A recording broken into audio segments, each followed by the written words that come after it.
So today they fixed the tile and we're not to walk on it for a whole day, which is fine with me, but no cracks, no problems. And Ziggy, of course, is in the bed and we're getting ready to put the blinds back up. And I could show you part of the kitchen. Still got lots to do, but not so bad anymore. And still almost finding our house. And this is the next room to be worked on after the bathroom and hallway here.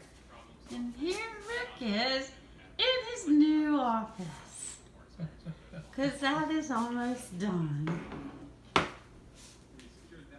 See you tomorrow or the next day.